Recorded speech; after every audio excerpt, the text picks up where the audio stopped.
Sinasabi ko na nga ba? Tingnan nyo ito oh. May bakas ng laway. Hindi na babalik sa dati yung tatay mo. Asong na talaga yun. Nayanggaw na eh. Mahirap tanggalin yung yanggaw.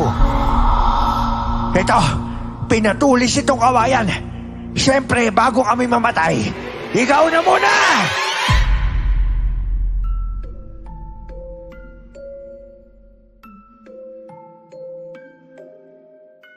Sa palagay ko kapag usapang karanasan sa aswang, yung kwentong naririnig ko hindi lang sa mga YouTube channel, kundi kwento rin ng mga tao sa lugar namin. Talagang mas marami ang biktima ng yanggaw.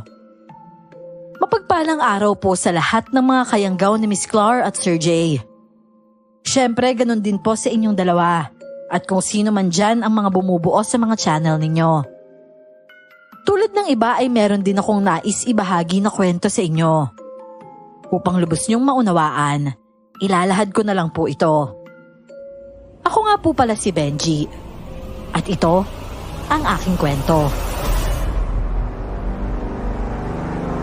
Bago ko po simula ng istorya, huwag kalimutang mag-subscribe bilang suporta sa ating channel. Oh, Benji, wala ka bang booking sa Sabado?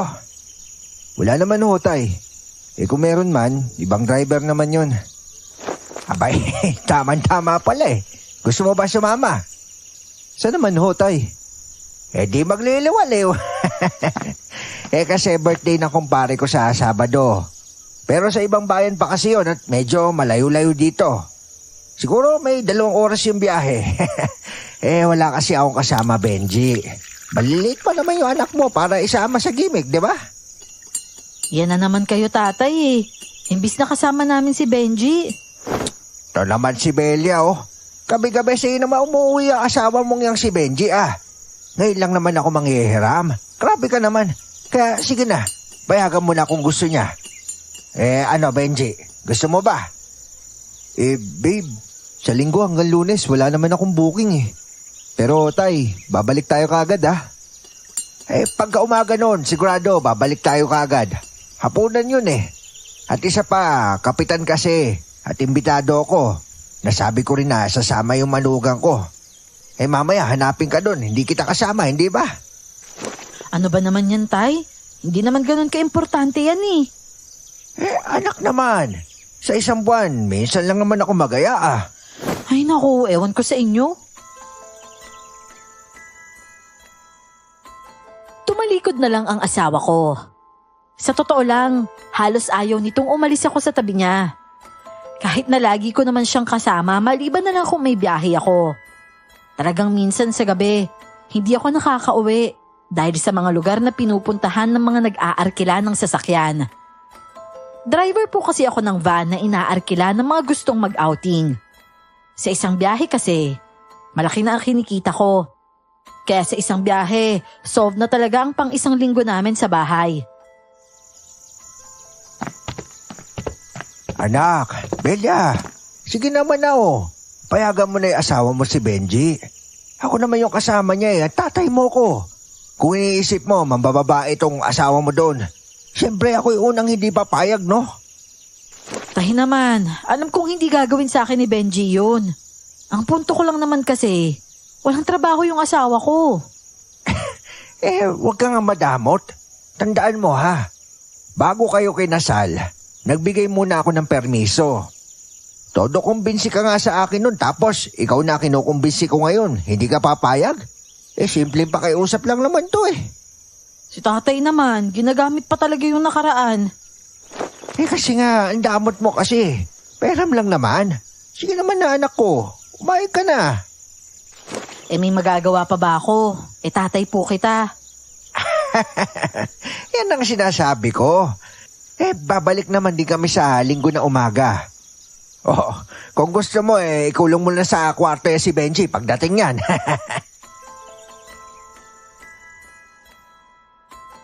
Lumabas si tatay mula sa kusina na pangiti-ngiti. Dinaanan niya ang apo niya at hinarot. Tapos pagdaan niya sa akin, tinapik niya ako sa balikat at nagtaas ng hinlalaki sa kamay. Na kumbaga, approve daw. Natawa naman ako at napatango. Nang makauwi na si tatay, talagang makikita sa mukha ni Belia ang pagkabusangot. Kainis naman to si tatay. Ikaw naman kasi, Benji, pumayag ka rin kasi. Babe naman, tatay mo yun eh. Kung dati nga nakikiusap tayo sa kanya na tanggapin ako. Ngayon pa kaya? Ngayon pa ako hindi oo? Kakainis eh. Nagbubuhay binata tapos dinadamay ka pa. Belia, inuulit ko ha. Tatay mo yun. Hayaan mo, simula ngayon, bubusugin muna kita. Bubusugin? Alam mo naman siguro kung ano nagpapakilig sa akin, di ba? Oo na.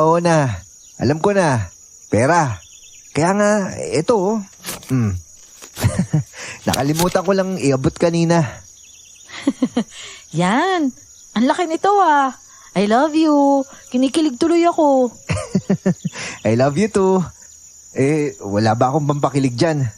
O sige, anong gusto mong ulam? Lulutuin ko mamayang hapunan. Babe, parang trip ko yung kaldereta. Nawala ang busangot niya at lumapad ang ngiti niya nang makahawak ng pera. Sa mga asawa talaga, walang ibang nagpapakilig sa kanila kundi pera. At syempre bilang lalaki, walang ibang nagpapakilig din sa akin kundi ang masarap na luto ng asawa. Sumapit nga ang araw ng Sabado. Wala din namang magawa ang asawa ko kundi ang pumayag, kaya natuloy ang lakad namin noon. Nung hapon kami umalis dahil sabi naman ni Tatay Digol 2 oras lang daw ang biyahe. Nang nasa bayan na kami, tinawagan na niya agad ang kumpare niya. At pagdating ay nagulat ako dahil alam ko ang lugar. Tay, dito na ho tayo? Oo, dito yung bayan nila. Ito pala. Nanggaling na ako dito dati. Ano yun? Anong ho, tay? May sinasabi ka yata hindi ko lang naklaro. Wala tay. Baka nagkamali ka lang ng pandinig. Pero tay, saan nga ba tayo sasakay? Halika dito. Punta tayo sa paradahan papunta sa baryo nila. Todo dasal ako no na sana hindi sa paradahan na alam ko ang punta namin. Pero kung minamalas ka nga naman, talagang yung paradahan na pinuntahan namin ni tatay ay yung paradahan na pinagdasal kong wag sanang puntahan. Tay, bakit dito sa paradahan na ito? Abay, ano bang klaseng tanong yan, Benji? Malamang dito yung sakayan papunta sa kanila. Kailangan ba mamili ka ng paradahan pero yung lugar pa rin mismo yung pupuntahan? Hindi naman pwede yun Kaya halika na. Ayun may tricycle na. Malapit na lumarga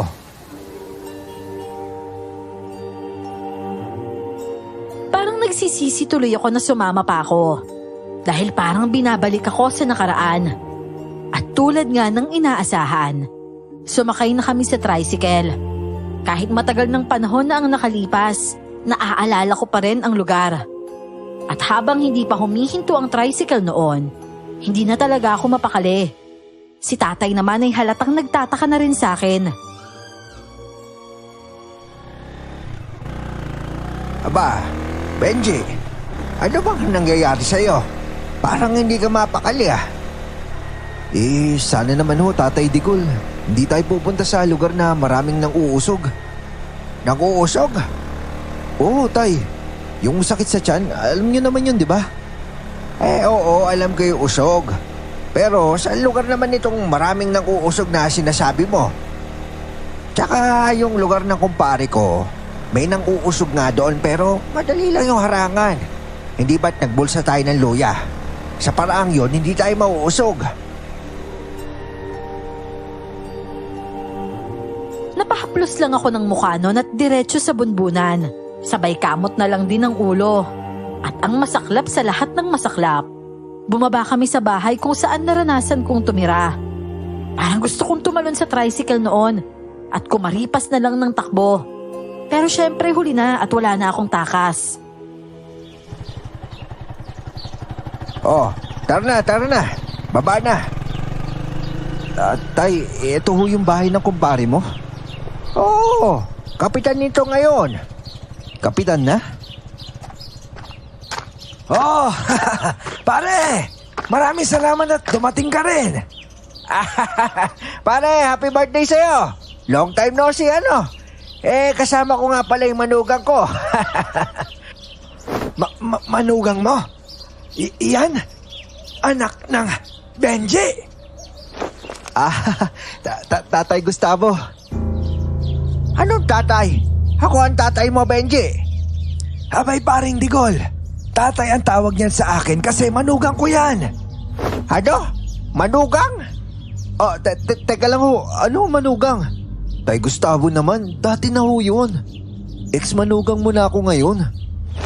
Ano? Teka nga, anong dati yun? Abay Digol, dati siyang asawa ng anak ko.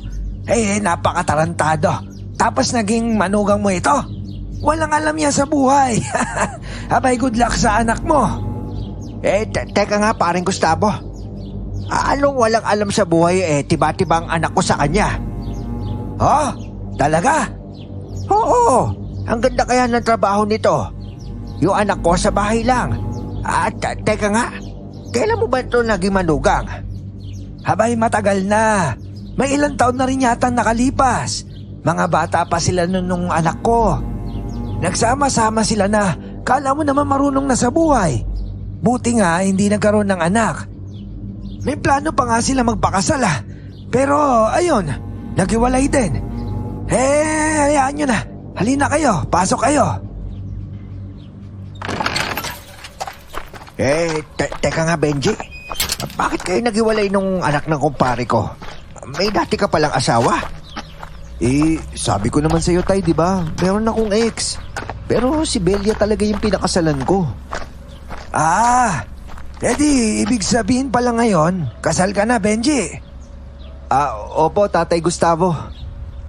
Delilah! Nandyan ho siya? Malamang, bahay niya to Benji, yun ba yung dati mong asawa? Alam ba ni Belia yan? Alam niya ho, nagkaroon ako ng ka-live-in partner, tay. Pero matagal na kaming wala bago naging kami ni Belia. Po, bakit po, tay? Naghahanda ako ng lulutuin ko dun may bisita ka, anak. Oho, hindi ko po siya binibisita. Tay Digol, ano ba naman to? Ba't dito mo pa kasi ako niyaya Huwag ka na mag-alala. Hindi naman kita isusumbong kay Belia Benji? Anong ginagawa mo dito? Hoy, hindi ako makikipagbalikan sa'yo Nakita mo lang ako dito, balikan na kaagad? Bakit ka ba kasi nandito Oo. Anak naman, masyado ka naman dire-diretso Hindi yan makikipagbalikan sa'yo dahil kasal na yan. Tinawag lang kita kasi ito yung naging manugang niya, yung kumpare ko. Kasal? Kasal ka na? Oo, kasal na ako. Tsaka tignan mo yan may singsing na ako. Okay. Di congrats. Bakit? Ikaw ba? Eto, buntis na.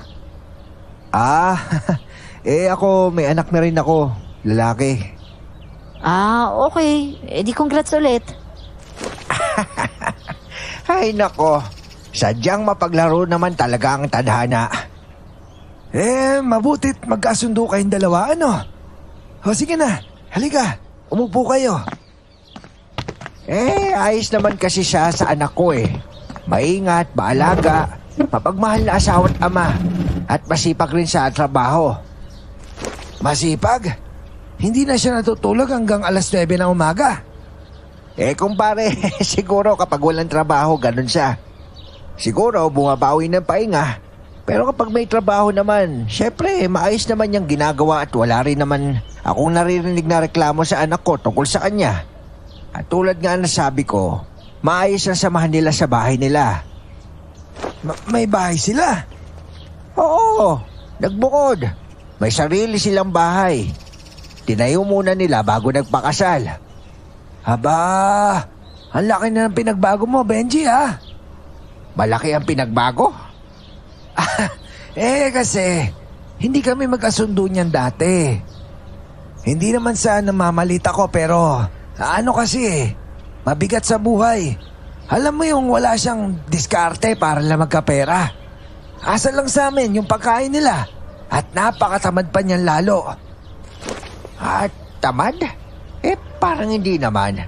O baka nga nagbago na talaga. Benji, gano'n ka ba talaga dati? Hindi po kasi talaga ako marunong magtanim ng palay, tay. Magtanim ng palay? Kasi yun yung pangkabuhayan namin dito. Kaya pala. Ako rin naman hindi ako marunong magtanim ng palay. Ano kasi itong si Benji? Sa lahat din na nakilala ko nobyo ng anak ko, siya yung nagpakita ng respeto sa amin. At nakikita ko rin na masaya ang anak ko sa kanya. Namangha nga ako nang malaman na nag-iipon sila. Kinasal sila noon, wala kaming ginastos, kami mga magulang nila. Doon napunta ang ipon nila at doon ko nakita na marunong sa buhay itong si Benji. Siguro nung sila ng anak mo, sadyang bata pa sila noon at talaga mahirap matutunan yung pagtatanim ng palay, kumpare. Yung trabaho kasi ni Benji ngayon, nagmamaneho yan ng van na inaarkila. Baka doon lang talaga siya hiyang. May ganun kasing tao Habang nagkukwento ang biyenan ko sa dati kong biyenan tungkol sa kabutihang ginawa ko, lihim naman akong napangisi sa aking isipan. Masyadong demanding kasi ang dati kong biyenan. Gusto niya nang matino ka sa paningin niya. Kahit nagpapakatino ka naman, pero sa kanya hindi pa rin. Yung ugali ko dati, ugali ko pa rin naman hanggang ngayon. Tulad nga ng sabi ni Tatay Digol, nagigising pa rin ako ng 9:00 ng umaga kapag wala akong trabaho at dati ko nang gawain yon. Tanggap naman nila yon, pati na rin ang asawa ko. Alam niya kasing pagod ako kaya nire-respeto niya ang tulog ko. Sa parte naman na wala akong alam at wala akong trabaho. Sa lugar kasi na yon, malayo yun sa bayan. Wala talaga akong trabahong mapapasukan na hiyang sa panlasa ko. Tama rin ang sabi ni Tatay Digol na mahirap pag-aralan ang pagtatanim ng palay. At yun ang pinapagawa sa akin ng una kong biyena noon na hindi ko naman magawa ng maayos. Pero marunong na siya magluto. Sa usapang ganyan, kumpare, kung may ayaw man akong pagkain na tikman, luto yun ni Benji. Yan na nga ba yung sinasabi ko Pero naintindihan namin yun ng anak ko, kumpare. Sa usapang mag-asawa, lalaki yung nagtatrabaho, siya yung nagbibigay ng pera, at yung asawang babae naman sa loob ng bahay mag-aasikaso. Ayos lang naman kung ang anak ko yung magluluto at pagdating niya, kakain na lang siya. At magpapahinga kasi galing nga siya sa pagmamaneho. Kumbaga para sa akin, walang kaso kung ang lalaki hindi marunong magluto. Ang mahalaga, mapagmahal siya sa asawa niya. Kung sa bagay, tama ka rin naman. Sa buhay din kasi nila, wala akong ugali na magkomento sa kung anong ginagawa nila o mga ilan, pero nag-oobserba pa rin naman ako. At nakita ko naman na maayos siya at balanse ang samahan nila sa loob ng bahay. Minsan nga, nasusuportahan pa nga niya yung luho ng anak ko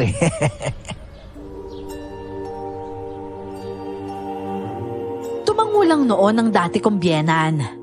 Ako naman, tahimik lang. Buhat na kasi ako ni Tatay Digol. Sa totoo lang kasi, napikon ako sa ugali ng biyenan ko noon. Maayos naman sana ang samahan namin ni Delilah. Kaso yung tatay niya talaga ang problema. Sa kanya ko lang naramdaman na ako yung taong pinakamali sa mundo.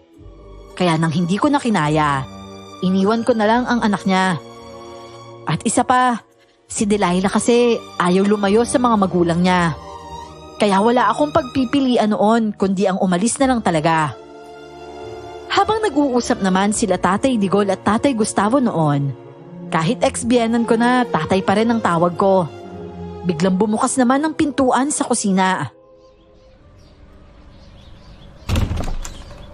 Amoy alak ka. Uminom ka na naman ba? Ano naman kung uminom ako? Bawal ba? Hoy, Mamaya yung budget natin inubos mo na naman ha. Akin na nga yung pera. Anong pera ka naman? Wala nga akong kinita eh. Ano walang kinita? Buong araw kang wala dito sa bahay ah. Eh wala nga. Hindi pa nga nahakot yung palay ni Mang Joseph. Baka mamaya pa raw, yun yung sabi niya eh. Ay, nakakainis. Wala man lang ako magamit na toyo. Pengi nga lang ako kahit 20 lang. Yun yung manugang ko, si Marco. Medyo pasaway rin yon. Ayoko na nga rin sana ng problema eh. Kaso, buntis na yung anak ko. Mukhang umiinom yata yan eh. Ay nako kumpare, madalas yan. Tsaka malaking tao kasi, mahirap patulan. Wala nga. Saan ba ako kukuha ng 20? Grabe ka naman, Marco. Kahit 20 wala ka? Abay, ano bang problema ng mga ito? Hoy, Delilah, bakit ba? Ano ba nangyayari? Tay, wala daw hong toyo eh. May 20 ka ho ba dyan? Bakit ka sa akin nangihingi? May trabaho ba ako? Akala ko ikaw yung may trabaho. Tay, hindi pa kasi nagsisimula yung paghakot eh. Babalik pa ho ako doon. Sus Mariosep naman, ang laki naman ng problema ng mga ito. 20 pesos lang, wala ka. Oh, eto, 20. Delilah, kunin mo ito. O sige na, Marco, kunin mo doon tapos bumili ka. Hindi ko to maiwan eh. Ano ba yan? Kararating ko palang may utos na kaagad. Hindi ko nga kasi to maiwan. Kunin mo na tapos ibili mo na. Toyo ha? Parang ang gulo ng pamilya nila sa pagkakaintindi ko. Pumasok nga sa loob ang lalaking may malaking katawan. Siyempre hindi ako kilala noon bilang ex ni Delilah. Kinuha niya lang sa biyanan niya ang 20 pagkatapos ay lumabas. Napailing na lang si Tatay Gustavo noon at humingi na lang siya ng pasensya. Tapos ang lalaki naman noon, nang makabili na ay pumasok ito sa loob at nakita ko ang paghagis nito ng toyo na nasa pouch sa lamesa. Pero baliwala lang yun kay Delilah. Yung bagay na yon talagang hindi ko ginawa sa kanya dati. Sumapit naman ng 6:00 ng hapon at naisipan kong lumabas at tumambay roon. May mga nagbago na sa lugar pero parang nakasanayan ko pa rin ito.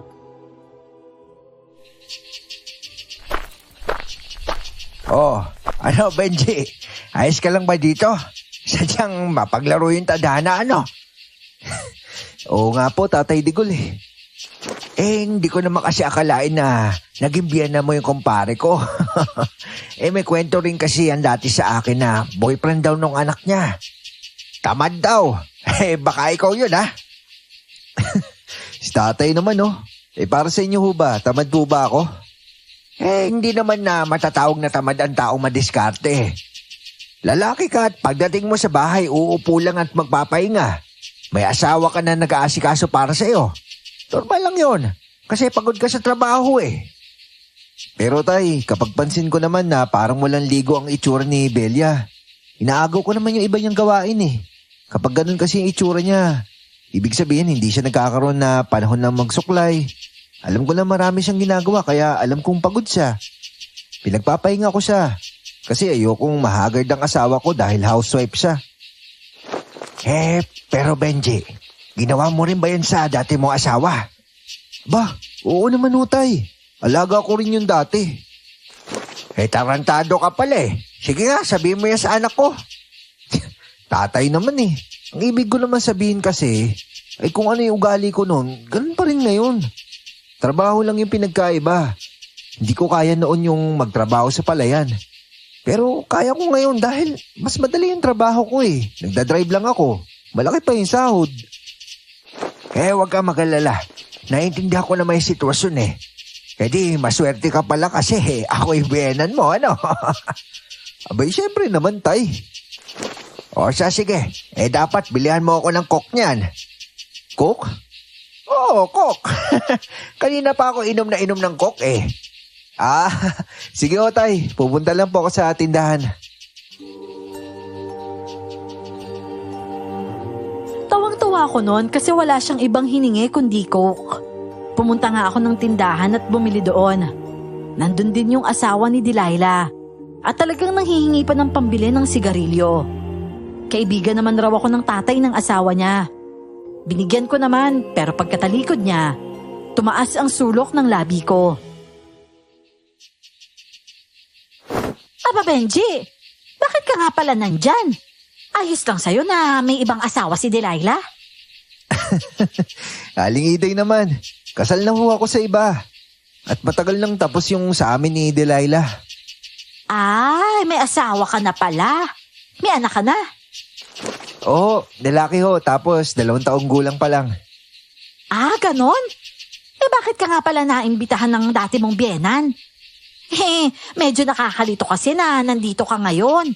Tapos si Delilah may asawang iba at buntis pa. Tapos ikaw naman kasal na pala at may anak ka na pala. Naku, Aling Iday, hindi kayo maniniwala sa kwento ko. Magkumpare pala kasi si Tatay Gustavo at yung biyenan ko. Nagulat nga rin po ako nung pumunta ako dito eh. Hindi ko alam na magkaibigan pala sila. Ngayon, ano? Mabait ba yung biyenan mo? Naku, malapit po kami sa isa't isa. Parang nga lang ho kami magbarkada eh. Napakabait po nun. Ay, nako. Benji, gumwapo ka nga lalo eh. Mukha ka pang mayaman. Anong sabi ni Kapitan Gustavo? Sigurado nagsisisi yun kasi hindi ikaw ang naging manugang niya ngayon. Napakalasinggero ng manugang niya. Tapos pabaya pa sa asawa. Iba yung ikaw ang asawa ni Delilah. Malusog siyang tingnan noon. Ayos na rin yung nagkahiwalay kami. Mas okay po yung natagbuan ko ngayon eh. Mapaasawa, mapabyenan. Pabili na nga lang po ko ng kukma ng Iday. Huwag niyo na po i-plastic, ibabalik ko na lang po mamaya yung bote. Siya, sige. Sandali lang ha. Eto. Pero alam mo, birthday ni Kapitan ha. Ingat kayo. Yung bisita ni Kap kasi galing pa sa iba't ibang lugar, yung mga yan. Hindi mo masasabi baka aswang ang iba at mayanggaw kayo. Naku naman si Aling Iday. Hindi naman ako siguro. Malay lang natin, hindi ba? Ito pala yung coke mo. Ikaw na ang kumuha ng straw. Ito Sige ho, maraming salamat Aling Iday. Ito po pala yung bayad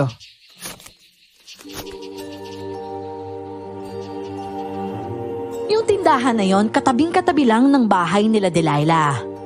Tapos may huminto ng sasakyan sa tapat ng bahay nila. At yun nga, dumating na ang ibang bisita. Mga big time ang karamihan. Kung sa bagay, kapitan na kasi siya. Agad na akong umalis sa tindahan at pinuntahan si Tatay Digol sa kinaroroonan niya. Nakatayo lang siya roon na pasimpleng nakatingin sa mga bagong dating. Tay, ito pong coke mo. Ay, maraming salamat. Pero Benji, sa tingin ko, kapitan din sa ibang barangay yung mga bisita ni kumpare. Mukhang tayo lang yung walang sasakyan eh. Tay, dapat sinabi mo para dala naman natin yung van. Bakante naman yun eh. Oo nga eh. Nakalimutan din pero wag na rin. Magyayabang lang din naman ako hindi naman sa akin. Abay, ang pangit naman nun, hindi ba? Kung sa bagay ho. Hindi naman sobrang marami ang bisita ni Tatay Gustavo. Pero may tinayong tolda sa labas para doon ganapin ang salo-salo. Pagsapit ng 7:00, abala na ang lahat at ang pagkain ay hinahanda na sa lamesa. Bale 15 katao lang din lahat ng bisita ni Tatay Gustavo. At hindi naman ganon kasikip ang lugar.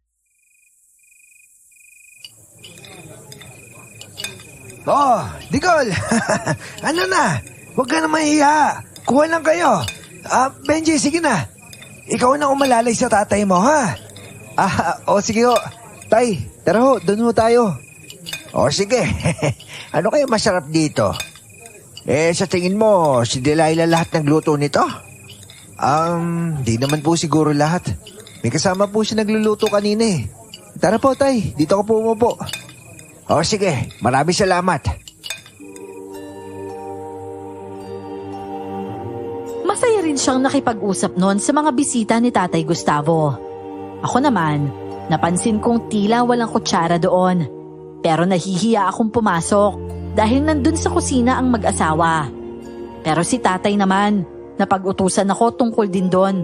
Kaya wala akong magawa kundi ang sumunod. Sira ulo ka? Ex-boyfriend mo pala yun? Oo nga.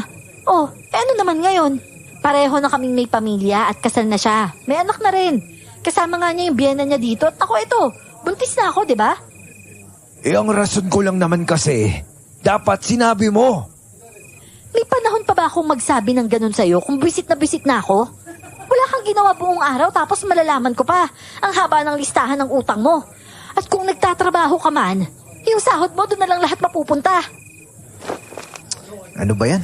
Wrong timing naman ako. Oh, Benji, may kailangan ka ba? Pumasok ka na. Alam mo naman yung mga lagayan dyan, di ba? Ano ho kasi tay? Bakit?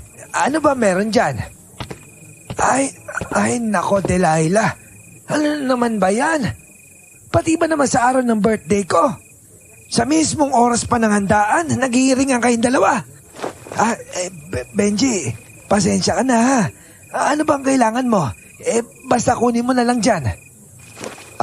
Kutsara lang naman ho, tsaka tinidor para ho sa mga bisita. Ay, oo nga pala. Yan tuloy nawala na sa isip ko. Nakakainis ka kasi, Marco eh. Ay, nako. Ako na naman yung sinisi. Pero kinuha lang ni Delilah ang plato na may mga lamang kutsara at dinala ito sa labas. Yung lalaki naman nakatingin sa akin ng masama. At si Tatay Gustavo naman, pabaling-baling ang tingin sa akin. Saktong tumunog naman ang cellphone ko. At nang tingnan ko ay tumawag pala ang asawa ko.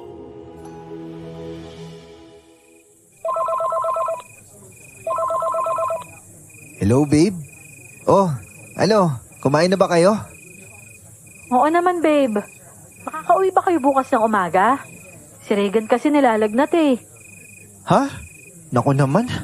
Nagpakulo ka ba ng tubig? Basain mo yung tuwalya sa maligamgam at ilagay mo sa noo niya, ha? Pasensya ka na, ha? Tawagin mo muna si Bon. Sabihin mo, samahan ka niya habang wala ako dyan para makakilos-kilos ka. Nandito naman na siya, huwag ka mag-alala. Nagamot ko na rin. Ang tanong ko kung makakauwi ba kayo bukas ng umaga. Siyempre, kailangan din ng anak natin ng yakap ng ama niya. Ano, makakauwi ka ba? Oo. Sasabihan ko lang si tatay. Maintindihan naman niya yun. Oh, babe, ano yun? Lokong aso to eh. Sa tabi ko pa talaga ako malulong. Mukha ba akong aswang? Aba, loko to ah. Hoy, hindi ako aswang, no? Ano yan? Nagbibintangan kang aswang ng aso? Loko-loko nga. Pero parang maraming tao dyan ah. Hindi rin maganda yung tunog ng aso. Mag-ingat kayo ni tatay dyan. Mamaya may aswang nga dyan. Oo nga eh. Kainin na rin kasi. O sige na. Alagaan mo na si Regan dyan. Hinihintay na rin ako ni tatay eh. O sige babe. I love you. O sige babe. I love you na rin. Saktong pagsabi ko ng salitang yon, dumaan si Delilah sa harap ko. Napatingin siya sa akin at ako naman ay napatingin din sa kanya. Biglang naging awkward ang sitwasyon, kaya dinaan ko na lang sa tawa. Ay, corny ba? Oo, kaya ang corny mo. I love you ka pa dyan. May lalaki sana yung asawa mo. Ha? Wala. Lah, ano nangyari doon? Umalis?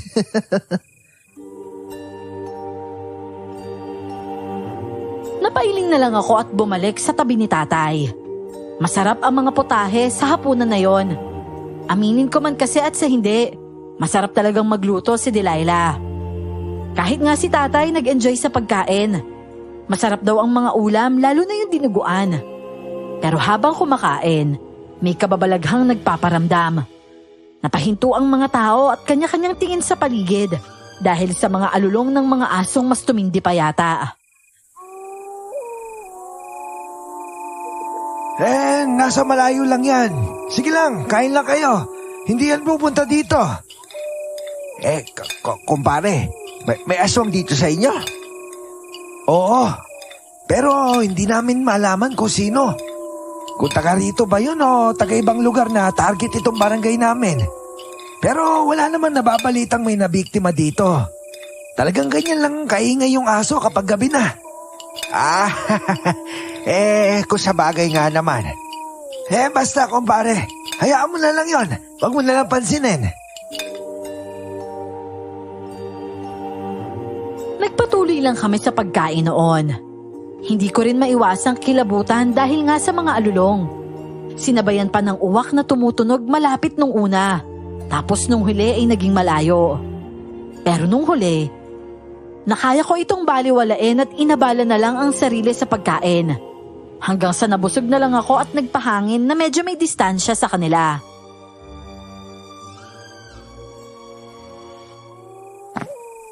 Marco, samahan mo nga ako. Ha? Sasamahan naman saan? Bibili lang ako ng juice. Wala man lang kasing juice dun eh. Naubos na, marami pang hindi nakakainom. Sus, lapit-lapit lang ng tindahan magpapasama ka pa. Hindi mo ba naririnig yung mga aso? Oh, ano naman ngayon kung may umaalulong? Buntis ako, di ba? Sira ulo ka ba? Sus, wala yan. Takot niya lang. Kakainis ka talaga. Kung ayaw mo, ay diwag. Kumunot ang noo ko at hindi ko alam kung bakit ganon ang asawa ni Delilah. Buntis yung babae tapos walang pakialam yung lalaki. Padabog naman itong lumapit sa gate. At ako naman, dahil nag-aalala na baka may masamang mangyari, napilitang magsalita sa lalaki.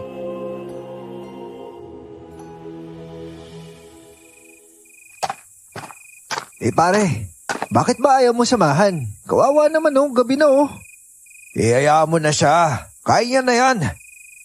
Ah, ganun ba? Naku, ayos lang pala na sundan ko. Gabi na kasi seryoso. Hindi yung ligtas dahil buntis. Bakit mo naman sasamahan bisita ka dito? Bakit ka maobliga? Dahil nagbuntis din yung asawa ko, pre. Kaya may alam ako kung delikado o hindi. Lalo na sa gabi. Wala siyang jacket, wala pang sombrero. Hindi maganda yon. Kailangan yung buntis laging ligtas. Ito nagpaalam ako sa'yo. Susundan ko kasi delikado Liblib pa naman yung lugar nyo. Hindi naman sa nangingialam pero kahit papano kasi may pinagsamahan kami ni Delilah. At nandun yung pakiramdam na nag-aalala ka sa kanya bilang kaibigan.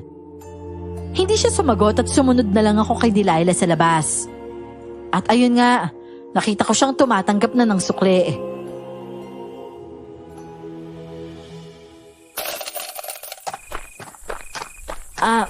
Benji?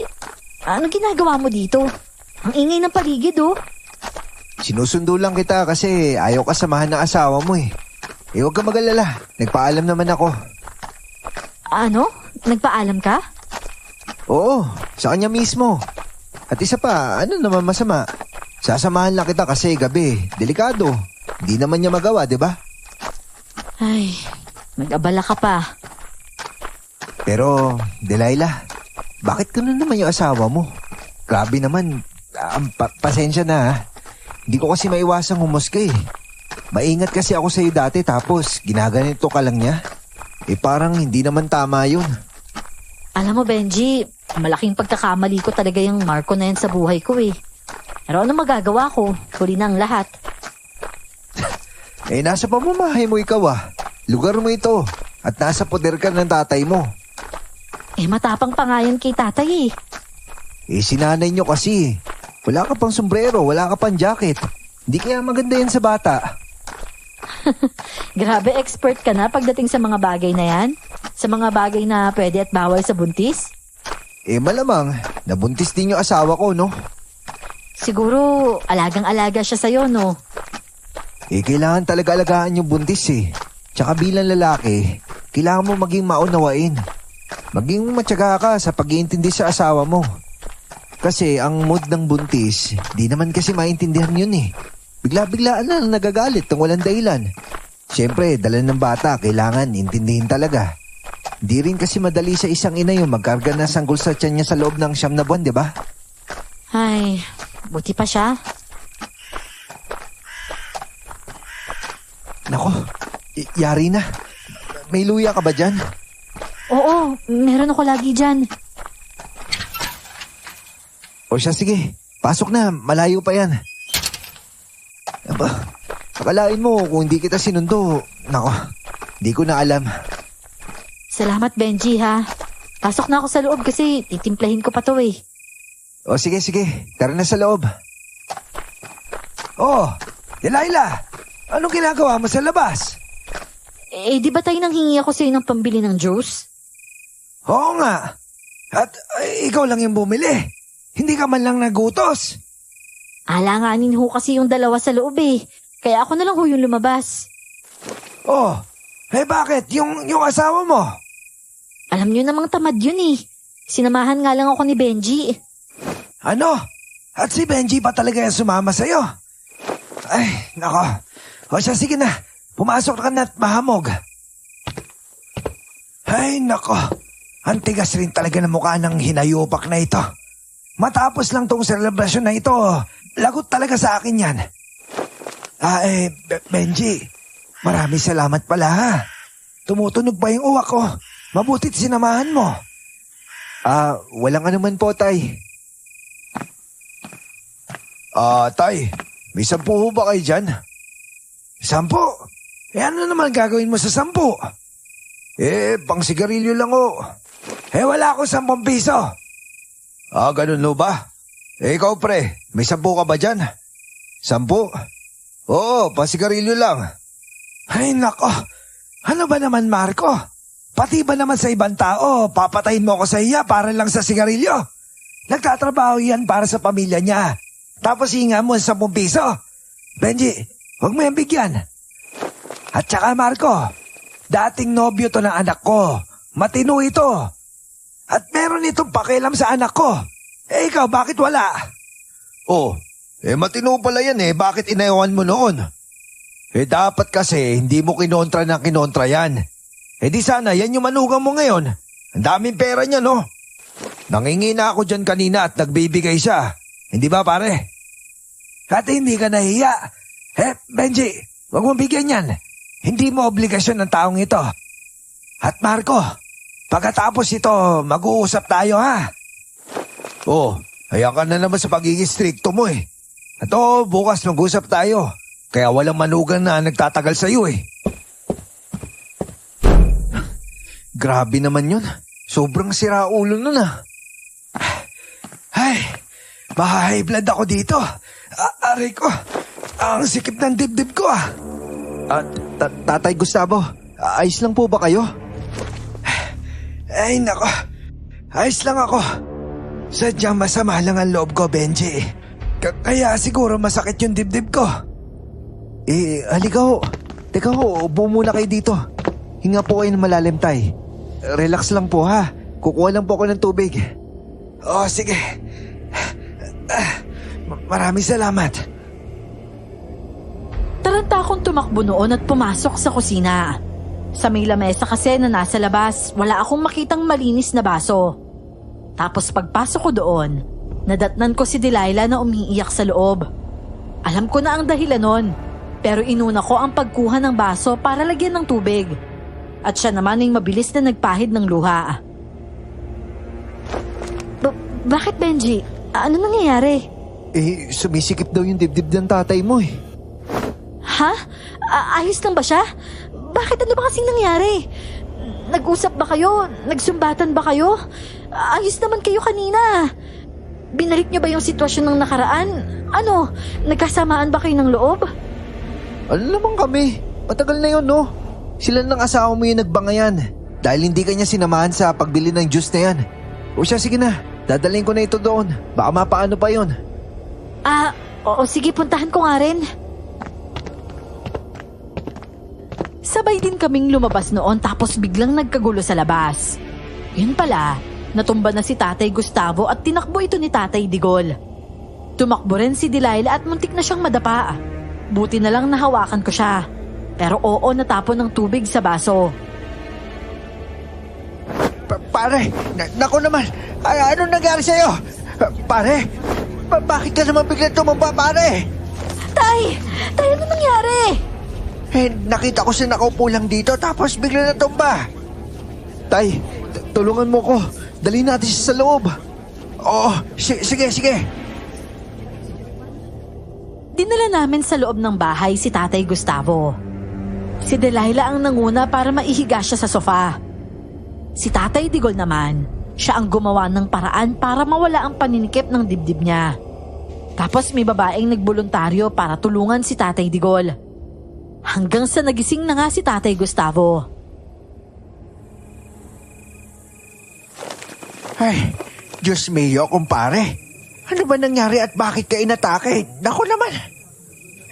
Pare, ang sakit kasi ng dibdib ko eh. Tay, tubig oh. Kumusta ho yung pakiramdam nyo? Ayos ka lang ba, Tay? Uminom ka ba ng gamot mo? Hindi pa. Kaya siguro inatake rin ako. Pakikuha nga muna, Delilah. Grabe.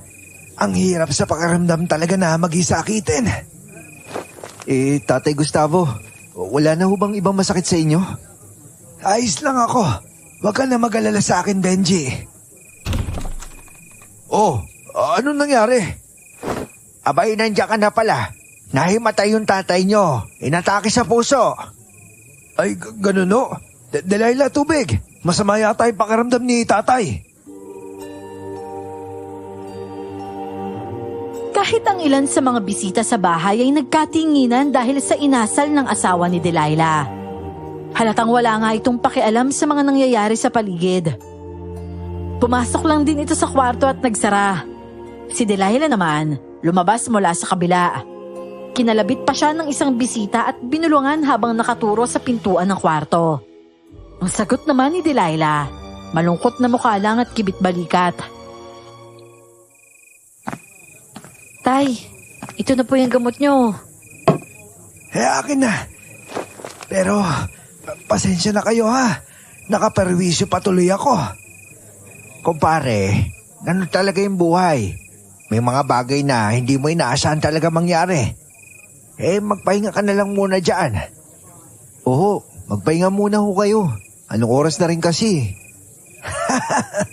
Pero may mga bisita pa rin ako, Benji. Magpahinga lang po kayo ng konti. Nandito naman po si Delilah eh. Oo nga naman. Magpahinga ka muna ng kaunti. Aray ko. Oh, Delilah, ano nangyayari sa'yo? Ewan ko nga ba, bigla na lang sumakit yung tiyan ko eh. Aray ko, ang sakit. Delilah! Ang sakit talaga ng tiyan ko, Tay. Ano ba?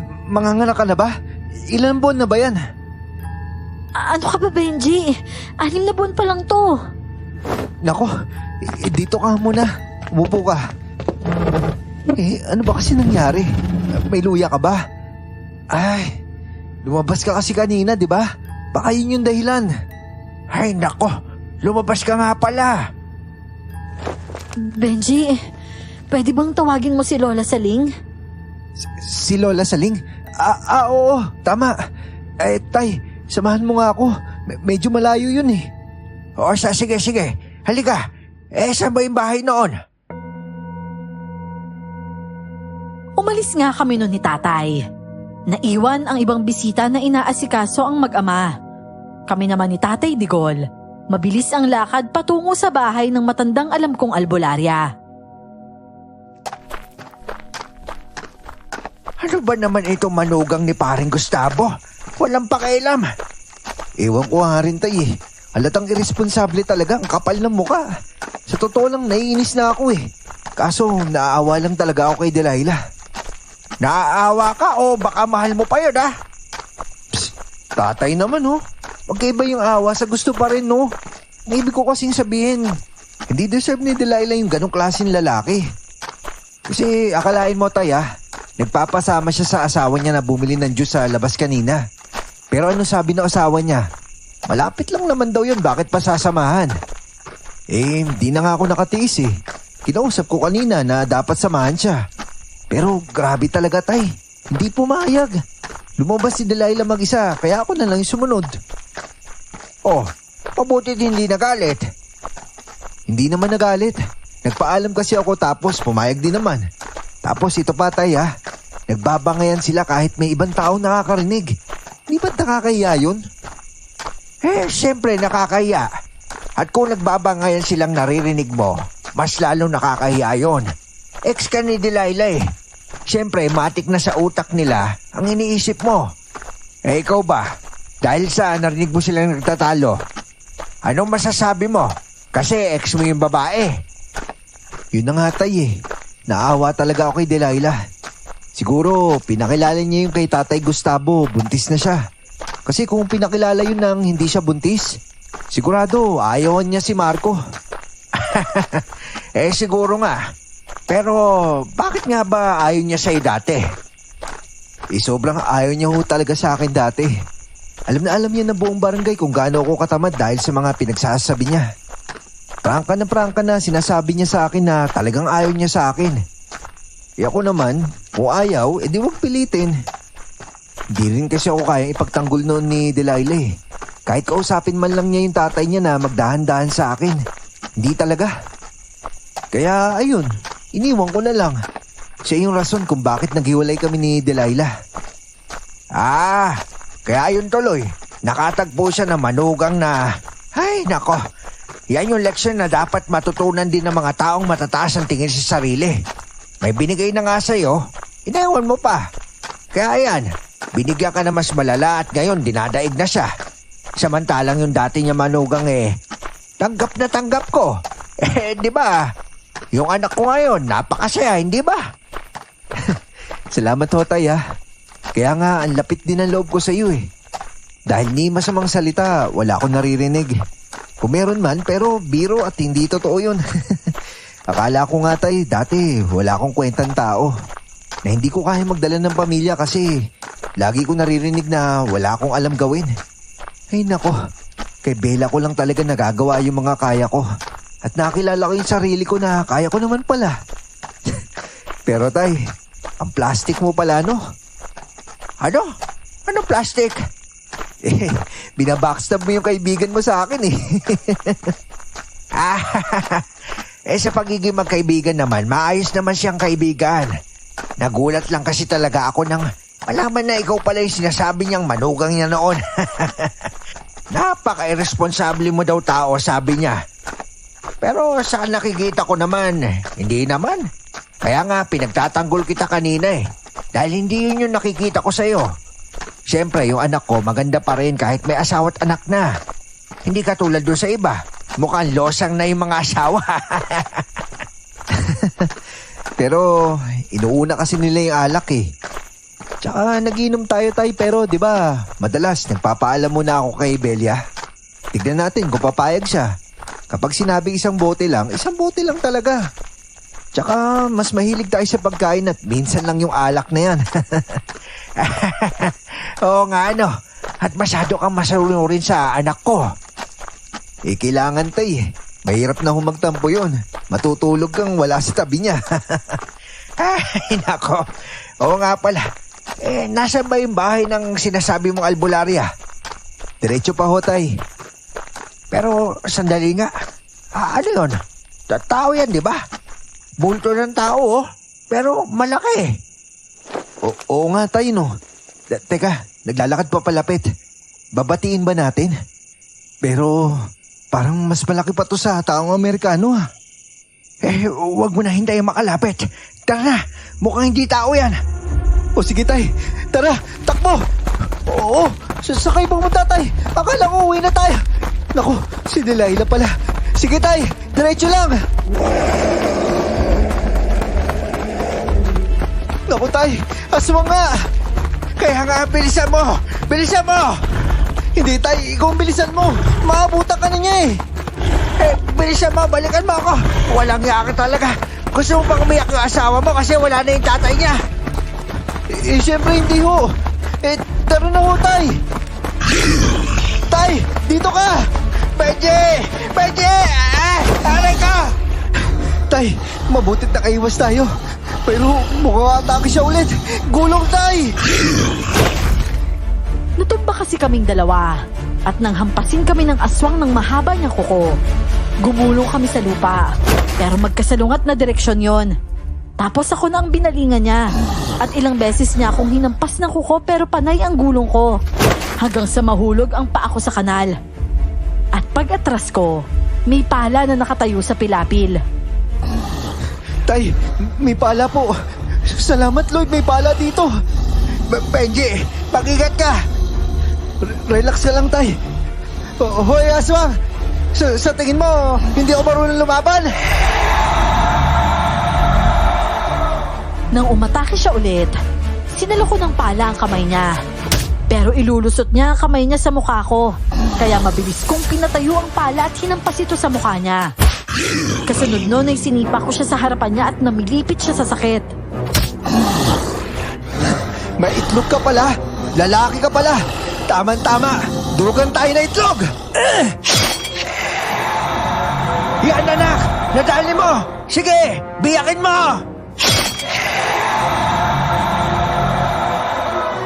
Nang hindi na niya makaya ang ginawa ko, pinilit niya akong inabot at hinagis. Doon ako mas kinilabutan dahil baka delikado ang mabagsakan ko. Pero sa palayan ako napunta at lumubog ako sa putik. Benji! Tay, aray ko. Diyos ka, Benji! Ang layo na pinagsakan mo! Nasaan ka? Tay, nandito ako. Naku, nasira yung mga palay. Bahala na. Tay, bumaon ako sa putik. Ayun, nakita na kita! Eh, yung aswang, Tay. Wala na, tumakbo na palayo. Tumakbo. Biyak yata yung itlog dun, Tay.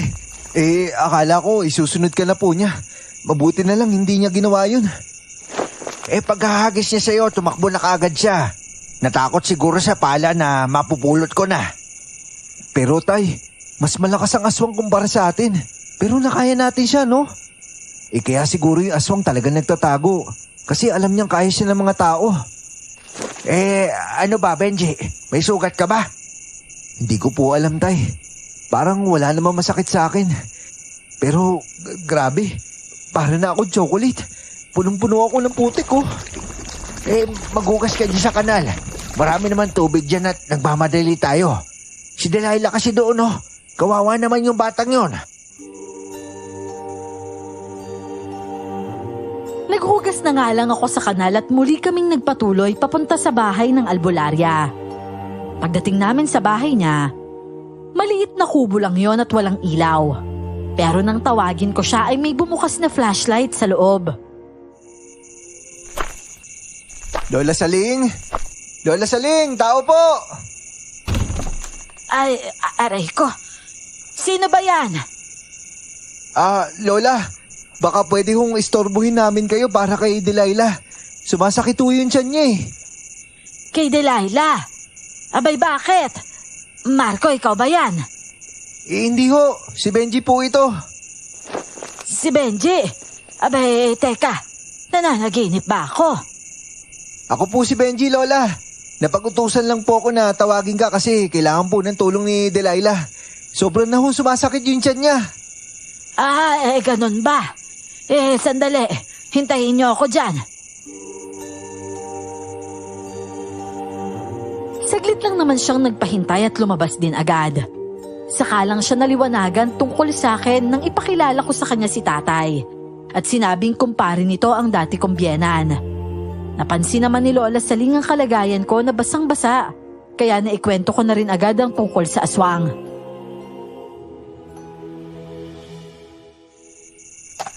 Kayo yata ang kauna-unahang nakakita sa kanya. Samantalang ako, matagal na siyang hinahanap. Baka sobrang gutom na yun ngayon, kaya nang aatake na. Pero wala pa ho ba siyang sinaktan dito, La? Wala pa naman. Pero ang aswang ay aswang. May aswang na nagugutom isang beses sa isang taon.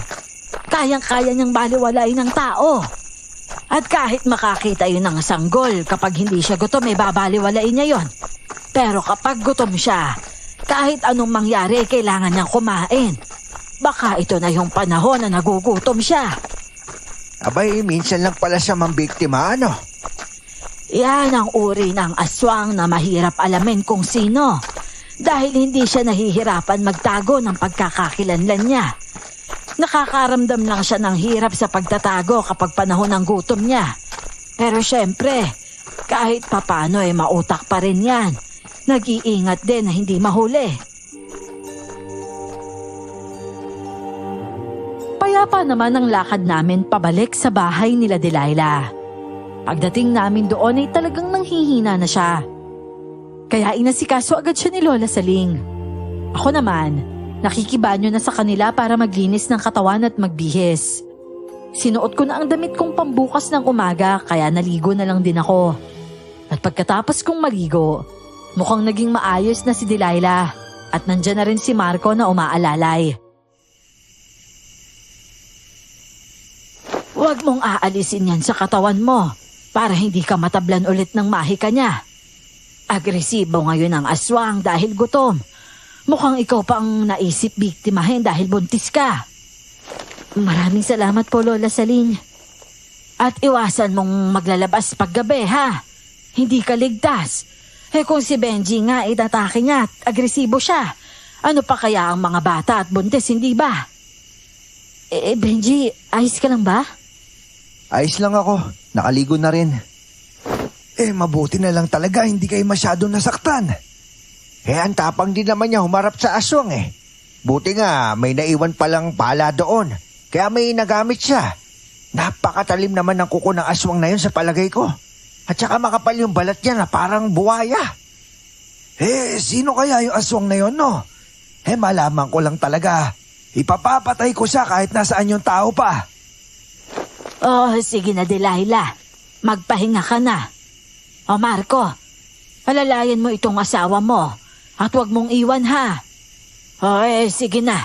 Hindi ako aalis dito at magbabantay ako.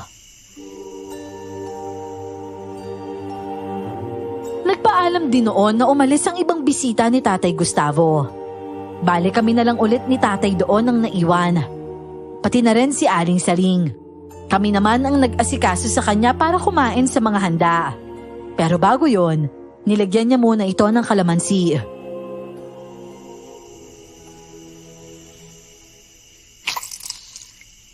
Pagpasensyahan mo na Gustavo, ha? Marami kang bisita kanina. Kailangan kong malaman kung ligtas ba yung mga pagkain mo. Wala naman pong problema, Inang. Naiintindihan ko naman po. Oh, ayan na nga ba? Sinasabi ko na nga ba? Tingnan nyo ito, oh. May bakas ng laway. Laway ho? Laway?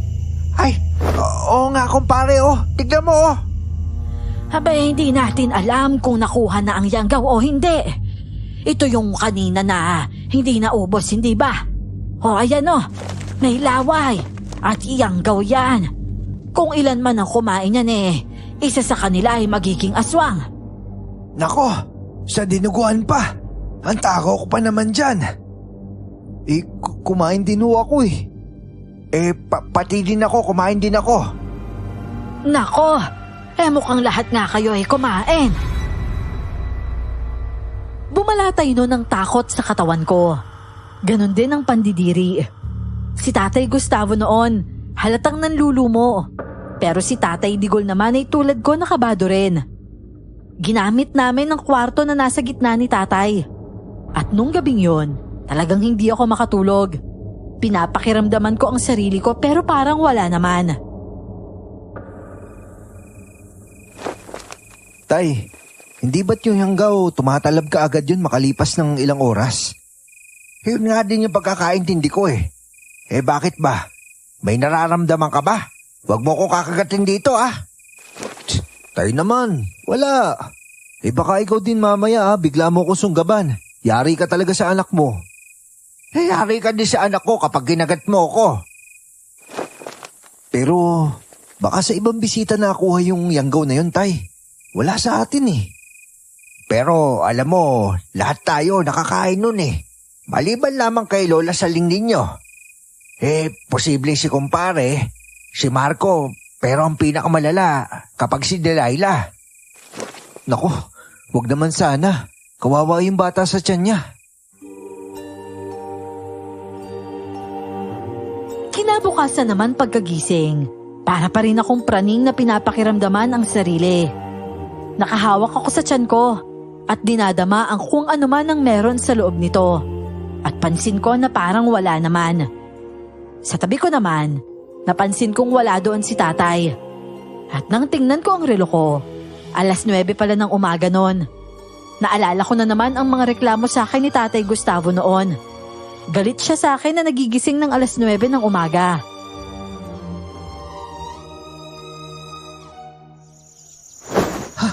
Nako, late na naman ako nagising. Nasa labas na kaya si tatay? Oh, good morning, Benji. Parang walang pagbabago ah. Late ka na naman nagising? Ah, oo nga. Tsaka mukhang masigla ka na. Kamusta yung pakiramdam mo? Okay na ako. Salamat sa sakripisyo mo kagabi ah. Umuwi kang punong-puno ng putik. Sigurado ka, hindi ka talaga nasaktan sa paghagis ng aswang? Oo, hindi naman. Hindi ka talaga napilayan? Nakita ko kasi yung lugar kung nasan yung palay.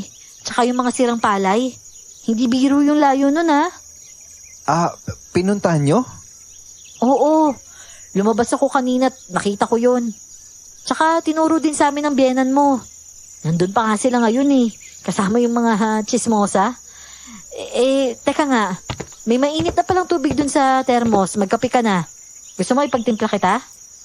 Ah, wag na. Mamaya, magalit pa yung asawa mo eh. Ako na lang. Oo, sige. Ikaw ang bahala.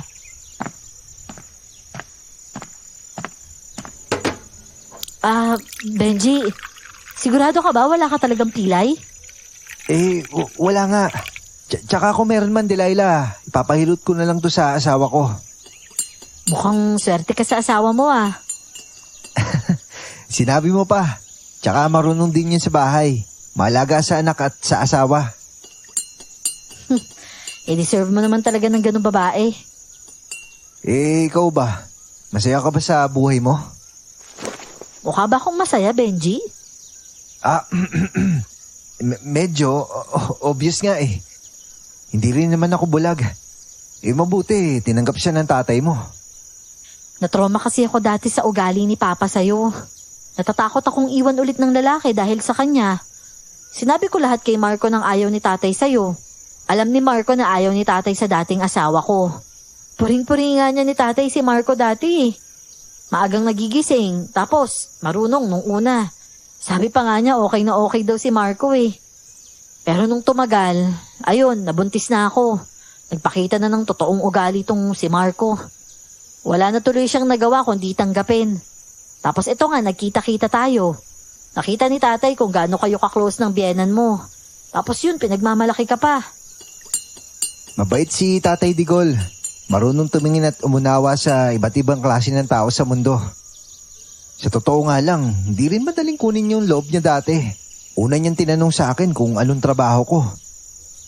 Wala akong magandang trabaho nun eh. Dahil errand lang yung ginagawa ko at maliit pa yung kita.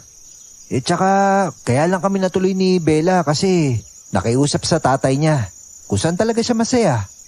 Kaya binigay sa akin yung tsansa. Niyakap ko na hanggang sa nakahanap ako ng mas magandang trabaho at doon ako tumagal. Inayawan ka rin pala dati ng biyenan mo? Hindi naman sa inayawan. Kumbaga, sinubukan lang ako. At dahil kaya kong patunayan yun, nagpakitang gilas din ako. Nag-ipon kami ni Bella. Sani puwersa kami nun na nakaipon ng mabilis.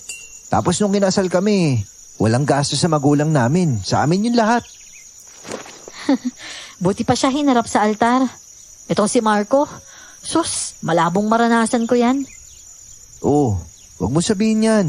Nagbabago kaya yung mga tao. Nagsisisi nga ako kay Marco, Benji eh. Delilah, hindi mo dapat sinasabi yan. Sana nga pinaglaban na lang kita kay tatay noon. O di kaya, lumayo na lang sana tayo. Delilah, ano ba pinagsasabi mo dyan? Mamaya marinig ng asawa mo. Ay nako Benji, kahit marinig pa niya. Totoo naman kasi yung nagsisisi ako eh. Hindi ko na kasi nararanasan yung pag-aalaga na ginagawa mo sa akin noon. Walang ganung ugali si Marco. At sa totoo lang, naiinggit ako sa asawa mo. Ang sarap kaya ng buhay niya sa'yo. Mabuti ka talagang asawa sa kanya. Pero, Delilah, para na kasi ako sa asawa ko eh. Tapos na yung dati. Bumitaw na ako, pumayag ka naman. Hindi ka rin lumaban. Mahirap ipagtanggol ang sarili sa totoo lang. Wala akong kakampi noon dito. Sa tuwing lalabas ako noon, pakiramdam ko tingin ng mga tao sa akin si Juan Tamad. Walang kwentang asawa at walang alam sa buhay. Kaya para naman hindi ko maranasan yung ganitong hirap at sama ng loob, kailangan kitang bitawan noon. Yumuko lang siya noon at napansin kong pumatak ang mga luha niya. Sa reaksyon niyang yon, hindi ko rin maiwasang mag-assume. Pakiramdam ko may nararamdaman pa talaga siya sa akin noon. Pero syempre para sa akin, para na ako sa asawa ko. Ang nakaraan ay nakaraan na. Yun ang huling pag-uusap namin ni Delilah bago kami bumalik sa amin. Habang nasa biyahe naman kami, hindi mawala sa isip ko ang sinabi ni Delilah. Nakikita kong nahihirapan siya. Tapos sinabi niyang naiinggit siya sa asawa ko. Hindi naman ako ganun kaperpektong tao. Marami rin akong maling ginagawa sa buhay. Siguro ang masasabi ko lang, kaya ako nagawang alagaan ng asawa at anak ko. Dahil mahal ko sila. Ayoko silang mahirapan lalo na si Belia. Hanggat maari nga, ayoko siyang maproblema kahit na ang bagay na yon hindi naman maiiwasan sa buhay. At isa pa, marespeto akong tao sa magulang. Kaya magalang ako pagdating sa biyenan. Kahit nga noon na nakakarinig ako ng salitang hindi maganda, hindi ako pumatol kay Tatay Gustavo. Nandun pa rin ang respeto ko sa kanya. Oh, Belia, ito na. Binalik ko na yung asawa mo. Yung iyon na yan. Si tatay talaga oh. Buti naman, Tay. Pero anong oras na? Binalik mo naman 2:00 na ng hapon. Kasalanan ko ba kung nagising yan ng 9:00? Alam mo naman yung asawa mo, hindi ba? Kapag walang trabaho, ganado matulog. Nasa na ba yung apo ko? Nandun ho sa loob, Tay, naglalaro. Pero may lagnat pa yan ha, huwag mong aasarin. Ano? May lagnat pa rin? Oo, baby. Pero bumaba na naman, nakakapaglaro na nga eh. Akin na yung bag mo. Ano, nagugutom ka ba? Nagluto ako ng sinigang na hipon. Alam ko gusto mo yun. Ba, ayos ah. Tama-tama. Gutom na ako. Ay, ano ba to, Benji? Nakakadiri naman. Bakit yung damit mo may putik? Naligo ka ba sa fish pond? Sa palayan, naligo yan. Ano sa palayan? Ano ba nangyari sa inyo dun? Grabe anak, hindi ka maniniwala. Nakakita kami na aswang doon. Matinding bakbakan nila ni... Tay, wala sabihing hinagis ako. Ano, hinagis ka? Ay, nasabi mo na ba, Benji? Mamaya ko po ikukwento. Babe, okay lang. Gusto ko muna kasi kumain eh. Pumunta ako sa kusina pero dinaanan ko muna ang anak ko at hinalikan sa ulo. Sumunod naman siya sa akin hanggang sa kusina. Habang kumukuha ako ng plato ay inangat niya ang damit ko at tiningnan kung may pasaba ako o wala. Okay lang ako, babe. Wala naman ako sugat tsaka pilay. Siguro yung balakang ko medyo masakit lang ng kaunti. Pero totoo talagang nakakita kayo ng aswang? Oo. At hinagis ka? Oo eh. Kasi pinala ko siya sa harapan. Nablot niya ako kaya nahagis niya ako. Bumagsak tuloy ako sa putikan kaya ganyan yung damit ko. Diyos ko naman, Benji. Ayan kasi masyado kayong mga gala eh. At saka paano naman nangyari na nakaharap niyo yung aswang? Pupunta kami nun sa bahay ng albularya tapos hinarangan kami ng aswang eh. Bakit ba kasi kayo papunta sa bahay ng albularya? Kasi Belia, inaaswang yung ex kong buntis eh. Ano? Ex mo? Naku, patay. Ba't ko pa kasi sinabi? Anong ex mo? Nagkita kayo ng ex mo, Benji? Tay, Tay, tulong naman oh. Anong tulong ko dyan? Ang dali-dali lang sagutin ang tanong ko ah. Anong ex mo, Benji? Sinong ex? Si tatay kasi. Hindi ko naman alam na kumpare niya pala yung dati kong biyenan. Hindi ko talaga alam. Ah, yung dati mong biyenan. Oo, buntis yung ex ko. May asawa na siya. Nandun nga yung asawa niya eh. Oh, may asawa pala eh. Bakit ikaw yung nagtawag ng albularya?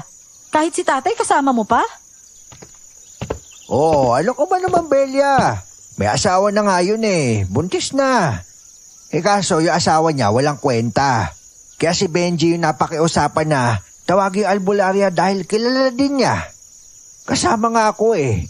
Kung hindi ko naman ginawa yon, mamamatay yung buntis. Mapapahamak yung anak niya.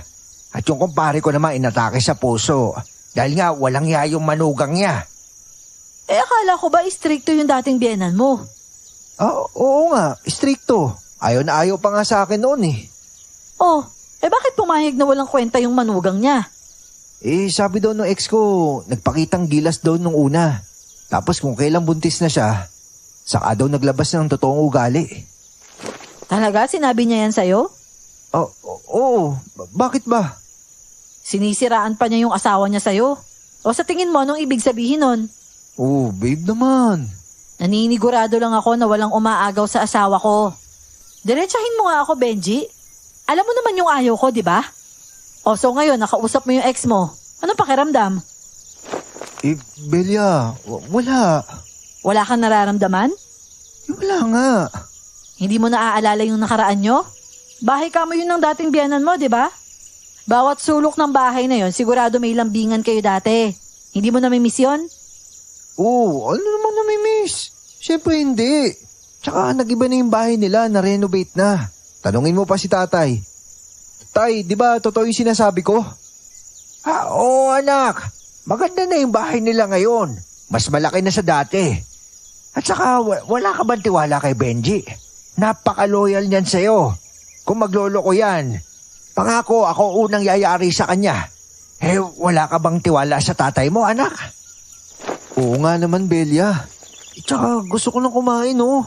Hayaan mo naman muna kami kumain, babe. O siya, oo na. Kumain ka na dyan. May ugaling Amazona talaga ang asawa ko. Tiklop talaga ako kapag pinagdududahan. Mabuti na lang noon ay tumigil din siya. At isa pa, nasagot ko naman ng malinis at diretso ang mga tanong niya. Kaya wala talaga akong kaba. Pero hindi makakalimutan ng asawa ko na nagkita kami ng ex-girlfriend ko. At nausisa ulit ako kinagabihan. Inabot nga kami ng 11:00 ng gabi sa paikot-ikot na usapang yon. Hanggang sa kinabukasan, pumunta si nanay sa bahay namin at sinabing nilalagnat raw si tatay at sobrang taas daw. Oh, bakit nilalagnat? Nahawaan ba siya ni Regan? Siguro nga. Mapuntahan nga muna. Teka lang, sasama kami. Gagawa ko ng salabat dun eh. Baka yun yung kailangan niya. Sabay nga kaming pumunta sa bahay nila tatay at tiningnan ang kalagayan niya. Sobrang taas nga ng lagnat niya, tapos pawis na pawis pa. Ayaw din niyang kumain ng pagkaing binibigay sa kanya. Sige na naman tay, kahit konti lang. Kumain ka ng kanin para makainom ka ng gamot. Hindi masarap yung lasa, anak. Ganun talaga tay, may lagnat ho kayo eh. Sige na po, kahit ilang subo lang.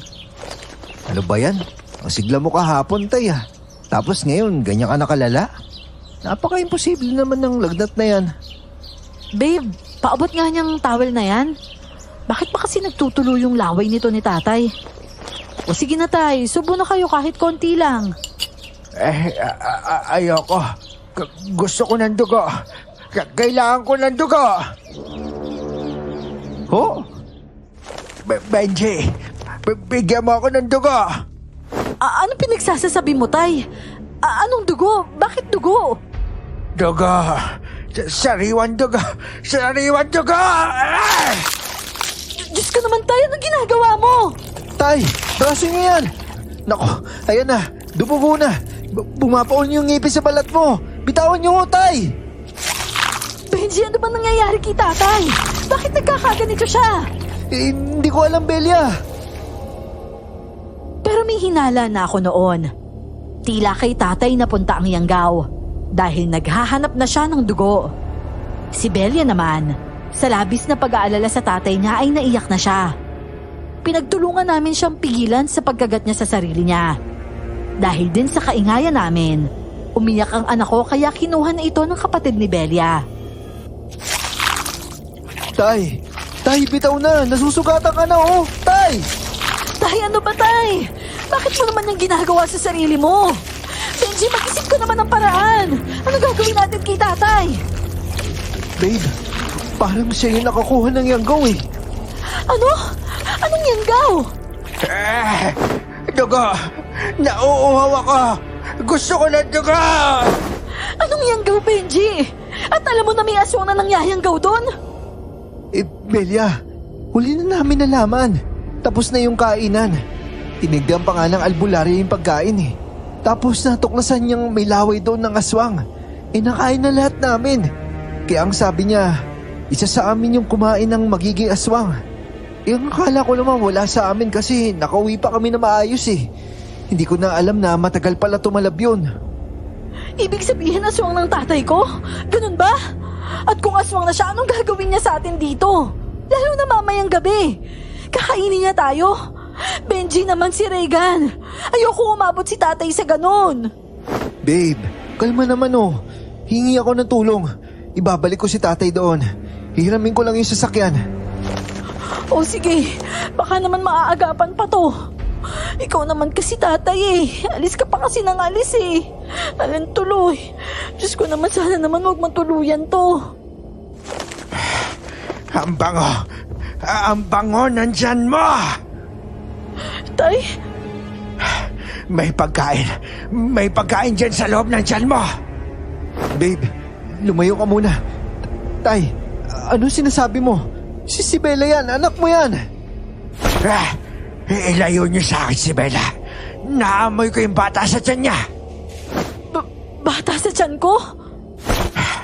Buntis ka, Bella. Lumayo ka sa akin. Ang bango-bango mo kasi. Lumayo ka! Buntis? Buntis ka, babe? Siguro. Pero kunin mo na lang yung sasakyan mo na, bilis. Itali niyo ako. Bilis na. Gawin niyo. Opo, tay. Sige po. Sige na, Benji. Itatali ko muna siya bago kukunin yung sasakyan. Para sigurado. Tay, pasensya na ha. Pero ipapagamot kita. Hindi ka pwede maging aswang. Ano ba ito nangyayari sa akin? Relax lang ho, tay. Gawin natin ng paraan para maalis yan. Sa ngayon, itatali muna kita. Baka kasi may masaktan ka sa pamilya natin eh. Oo, sige, Benji. Gawin mo. Diyos ko, huwag naman. Iligtas niyo ako. Talagang tinali ko siya sa higaan niya at pinalayo si Belia sa kanya kasama ang bata. Si nanay at kapatid ni Belia ang nagbabantay kay tatay. Ako naman, umalis at nakiusap sa amo ko na hihiramin ko ang sasakyan. Kapag masipag ka rin talaga sa trabaho, kahit sa minsan mong pakiusap sa amo mo pagbibigyan ka. Yung amo ko kasi maunawain din. Kaya nakuha ko ang sasakyan at agad na namin kinarga doon si tatay. Lahat kami sumakay. Nadala pa namin noon ang bata. Sa sobrang pagkataranta ko noon, hindi ko na naisip na magiging delikado pala ang mag-ina ko. Saka ko lang napagtanto na malayo na ang biyahe namin. Anak nang, dapat pala babe, naiwan na kayo ni Regan doon. Bakit naman? Kami lang doon at walang tao sa bahay nila tatay. Paano kung pinasok kami doon tapos nandito kayong lahat? Kung sa bagay. Pero delikado doon kasi may mga aswang doon. Si Regan tsaka yung laman ng tiyan mo, sobrang selan yan. Luya. Benji, luyang itim. Meron ka sana. Pero kung wala, luyang puti, dumaan ka sa bayan at bumili ka. O sige ho, tay. Grabe to. Ang hirap sa pakiramdam. Magpahinga po muna kayo, tay. Ang taas na naman ng lagnat nyo. Ang init kasi. Tsaka nauuhaw na rin ako. Nay, may tubig ho dyan sa bag. Nagdala ho ako. Ibigay niyo ho muna yan kay tatay. Pero nang bigyan nila ng tubig si tatay, ininom nga niya ito pero nilabas din. Hindi niya nagustuhan ang lasa ng tubig. Ako naman, nang may madaan ng palengke ay huminto at lumabas. Bumili ako ng luya at sakto namang may isa ring nagtitinda roon. At tinanong ko kung ano ang proteksyon laban sa aswang para sa bata at buntis. Mabuti na lang meron siyang binigay at yun ang pinagamit ko kila Regan at Belia. Bukod sa pangontra na yon, bumili rin ako ng mga prutas na ibibigay kay Aling Saling at ganun din kay Delilah. Muli kaming bumiyahe at pagkatapos ng 2 oras mula sa bahay, nakarating ulit kami sa bahay nila Tatay Gustavo. Sa gate pa lang, nakita ko na si Delilah na dumungaw.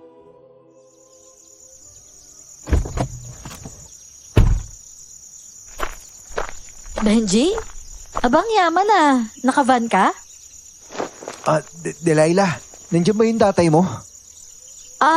Oo, nandito. Bakit? Ay, teka. Sige, pasok ka nga pala. May mga kasama ka ba? Oo, si Tatay Digol. Tsaka kasama ko rin yung asawa ko. Yung biyenan kong babae at bayaw ko. Oh? Bakit? Ano ba nangyari? Teka lang, tatawagin ko si tatay ah. Tay? Tatay? Oh, bakit, Delilah? Tay, nandito ho si Benji. Si Benji? Tay, tulungan niyo ho kami. Bakit? Ano ba nangyari? Tatay Gustavo, si Tatay Digol ho. Sa kanya po napunta yung Yanggaw eh. Kasama po yung buong pamilya ko.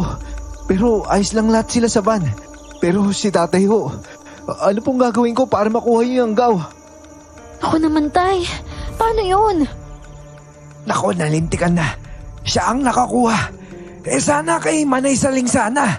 Tignan natin kung may paraan siya. Nasaan yung tatay mo? Nasa loob po ng sasakyan. Nakatali siya at mukhang hindi nakokontrol yung sarili niya sa mag-ina ko. Maliit pa lang ho yung anak ko. Tsaka yung asawa ko, buntis ho pala. Nalaman ho niya eh. Ano? Buntis? Oo, hindi niya rin malalaman kung hindi sinabi ng tatay niya. Tapos dinala mo pa dito? Sumama sila eh. Nawala din sa isip ko na sabihin na doon dapat sila. Sa sobrang pagkataranta ng buong pamilya ko, nadala ko na. Sumakay lahat, wala ng preno. Nailarga ko na yung sasakyan. Huli ko na napagtanto na delikado pala sila dito. Sige. Pababain mo na sa sasakyan at pumasok kayong lahat dito. Sige na, Benji. Tawagin mo na sila. Pero tulungan na pala kitang maibaba yung tatay mo. Naku, maraming salamat po, Tatay Gustavo. Binaba nga namin si tatay. At sa kauna-unahang pagkakataon, nagkita ang ex ko at ang asawa ko. Talagang tinitigan nila ang isa't isa. Unang tingin pa lang kaya pinakilala ko na lang din. Delilah, asawa ko nga pala si Belia. Tapos yung anak namin si Regan. Magandang araw sa inyo, Belia. Babe, siya nga pala si Delilah. Yung asawa niya nasa loob yata. Wala siya dito, nasa palayan yon. Naghahakot ng mga palay. Akala ko nasa loob eh. Magandang araw din. Ilang buwan na yung tiyan mo? Nako, 6 na buwan na to. Parang lalabas na, no? Sabi kasi nila, malaki daw akong magbuntis. Nga pala, sabi nito ni Benji, buntis ka rin? Oo, sabi ng tatay ko. Pero hindi pa naman ako sigurado kung totoo. Inaatake na siya at alam niya yung amoy ng bata sa tiyan. Kaya totoo yan. Congrats pala. Nakadalawa ka na, Benji Tsaka, ang ganda nitong asawa mo. Ba, syempre. Maganda pala tong ex mo, babe. Oo, babe naman. Anong babe naman? Nagsasabi lang ako ng totoo, no?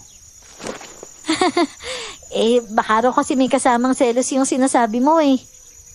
Nako, wala yun. Alam ko namang may asawa ka eh. Oo nga naman. O sige na, pasok na kayo. Kawawa yung tatay nyo nakatali, oh. Yun kasi yung gusto niya eh. Hirap na kasi siyang mag-control. Babe, dito ka lang ha. Tatawagin ko lang si Lola Saling. Nay, tatawagin ko lang po yung albularyo. Alex, tara. Yung Alex na tinawag ko ay kapatid ni Belia. Kasama ko siyang umalis noon para tawagin si Aling Saling. Buti na lang pumayag si Tatay Gustavo na doon tumambay sa bahay niya. Rason ko rin naman noon. Doon siya nayanggaw kaya dapat lang din. Habang naglalakad, nakasalubong ko si Marco at malayo pa lang ay nakakunot na ang noon nito. Oh, anong ginagawa mo dito? Ibinalik ko si tatay kasi sa kanya tumalab yung yanggaw. Eto, papunta kami kila Aling Saling. Sigurado ka bang yan yung dahilan mo? Baka yung asawa ko yung binabalikan mo, ha? Dala ko din yung mag-ina ko. Kaya malabong asawa mo yung dahilan ng pagbalik ko. Binalik ko si tatay sa bahay niyo dahil doon siya nayanggaw. Hindi na babalik sa dati yung tatay mo. Asong na talaga yon. Oh, paano mo naman nasabi? Alam ko lang. Nayanggaw na eh. Mahirap tanggalin yung yanggaw. Ang mahalaga, may pag-aasa pa. Tabi dyan. Noon pa man alam kong hindi kami magkakasundo ni Marco. Kaya hindi na ako nanibago sa ugaling pinakita niya. Si Alex ang parang gustong sugurin siya pero pinigilan ko lang. Pinuntahan ko na lang ang matanda sa bahay niya. At mabuti na lang nandun siya. Kaya nadala ko siya pabalik sa bahay nila Delilah.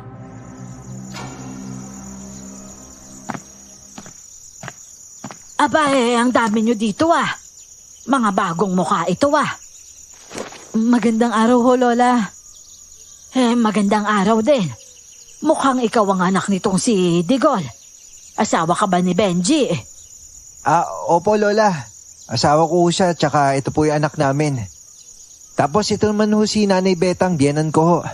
Anak niya po si Alex, tapos anak ko si Regan. Abe, hinakot mo yata ang buong pamilya mo.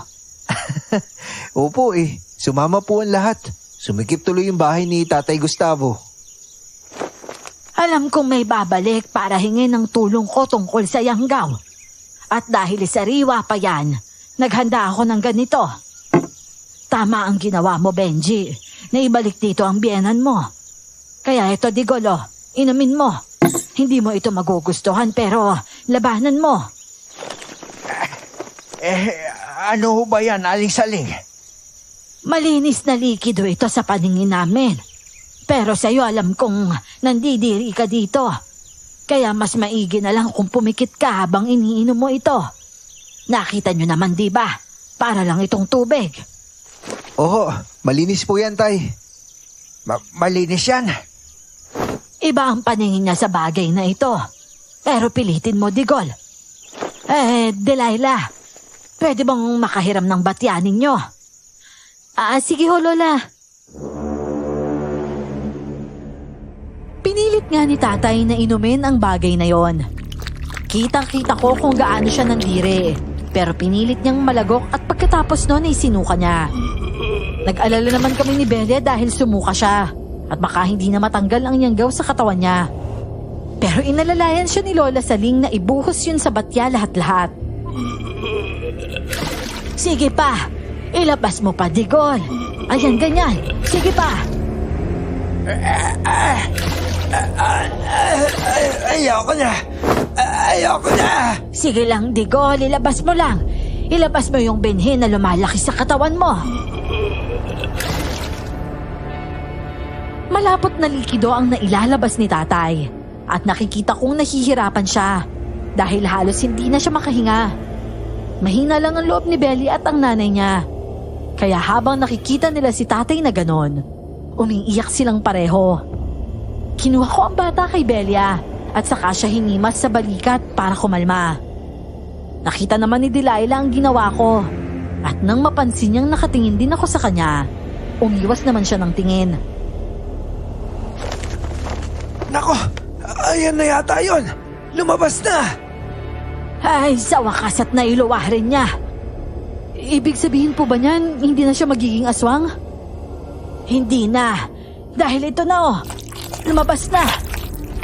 Maraming salamat po.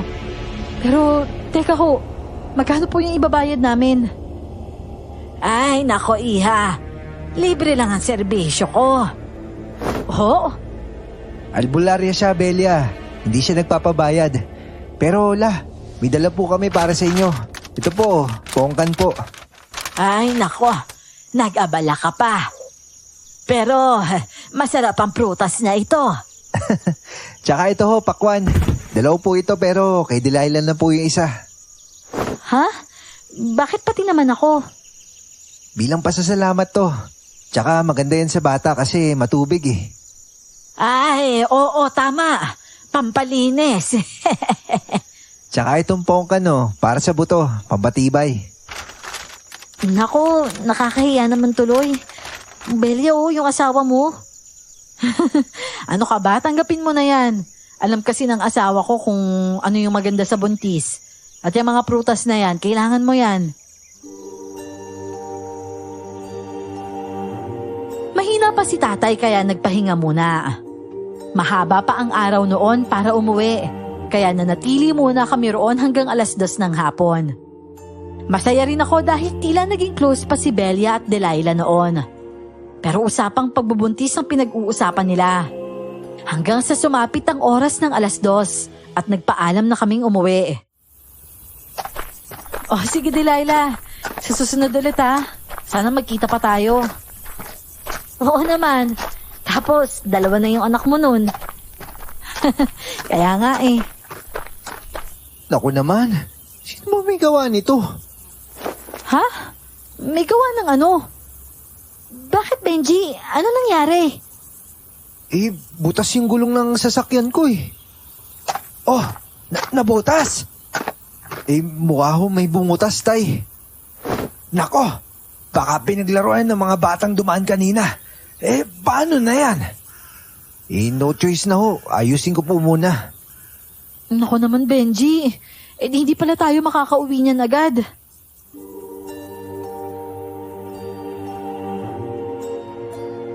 Isang extra ng gulong lang ang dala ko noon. Pero ang nabutasan ay 2. Doon ako mas lalong ng problema.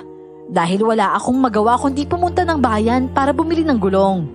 Pero wala akong mabili para sa van. Dahil doon, inabutan kami ng dilim sa kanila. At nung gabing yun pala mangyayari ang karanasang mahirap kalimutan.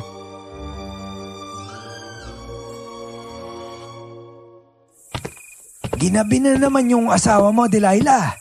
Sigurado ako, umiinom na naman yon. Baka sunduin mo. Wag mo susunduin yon, ha? Ay nako tay, marunong namang umuwi mag-isa yun eh. Yan, dapat lang. Benji, babe, ano yun? Kalma lang, babe. May protection ka basta nasa loob ka lang ng bahay. Gustavo!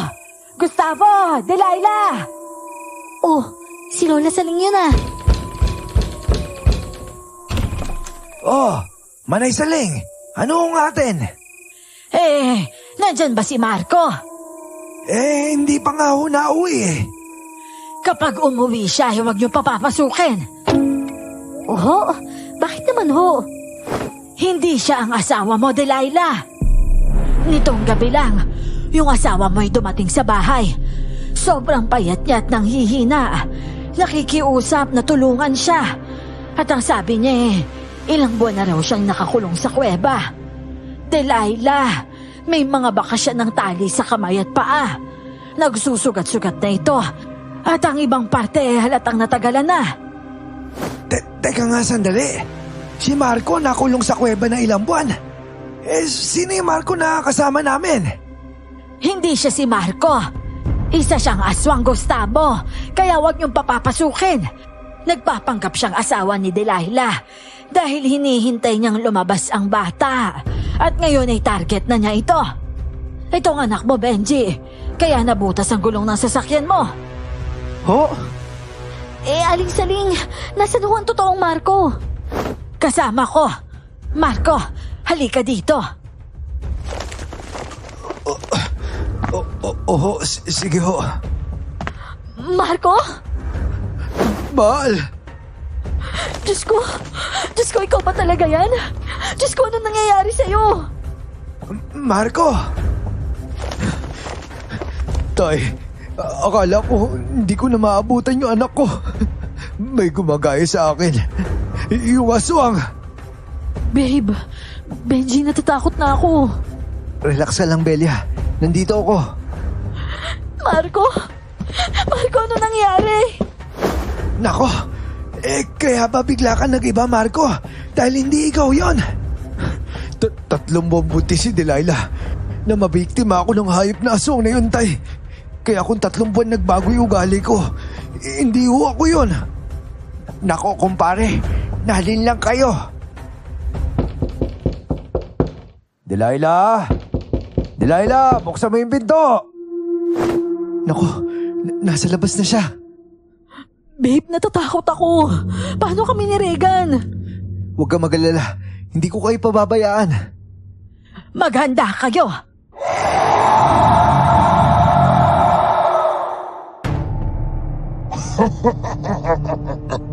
Abay, nakauwi ka na pala, Marco. Hayop ka! Sabi ko sa'yo, hindi ka mananalo! Biglang umangil ang aswang sa labas. Kaya lahat ng tao sa loob ng bahay ay nataranta. Kumilos ang bayaw ko. Ganon din ako para protektahan ang pamilya namin. Kumilos si Tatay Gustavo para protektahan ang kanya. Kahit si Marco na nanghihina noon, kumilos pa rin at tumulong din si Aling Saling. Bumukas ang pintuan sa kusina dahil tinadyakan ito ng aswang. Ako naman, nakakuha ng itak sa kusina rin. Ang bayaw ko naman, upuan ng nadampot. Si Tatay Gustavo naman ay armas at si Lola Saling ay merong buntot pagi. Si Marco ay asin lang ang kinuha. Ano? Lalaban ka pa, Marco? Wala ka ng lakas! Pagbabayaran mo ang ginawa mo sa asawa ko! Eto sa'yo! Hindi pala ikaw yung manugang ko! Kaya pala ang sakit mo sa ulo! Hindi na nakapagtimpi ang dalawa nun at sinugod na ang aswang. Tumulong naman ako para mapatay na ito ng sigurado. Lumabas din ang bayaw ko. Tapos si Tatay Digol noon. Dahil nakabawi na ng lakas kahit paano ay lumabas rin na may hawak na kutsilyo. Pinagtulungan namin ang aswang na yon. Ilang beses siyang nabaril ni Tatay Gustavo. Pero higit na mas nanghihina siya sa buntot pagi ni Lola Saling. Mamamatay ka na ngayong aswang ka! Marco, nasugatan na siya ni Benji! Angasin! Sabuyan mo ang aswang! Opo, Lola! Etong sa'yo aswang ka! Dito! Tatapusin na kitang aswang ka! Eto sa'yo! Papatayin ko kay lahat! Gaganti ako, papatayin ko kay lahat! Ito, pinatulis itong kawayan. Siyempre, bago kami mamatay, ikaw na muna! Natusok ni Tatay Digol ang aswang at nasundan ito ng putok ng baril ni Tatay Gustavo. Hinampas pa ito ni Aling Saling ng buntot pagi. Mabigat yun dahil gawa sa kahoy at hinampas niya ito sa batok ng aswang. Natalo namin ang aswang nung gabing yon at tiningnan namin kung sino talaga yon.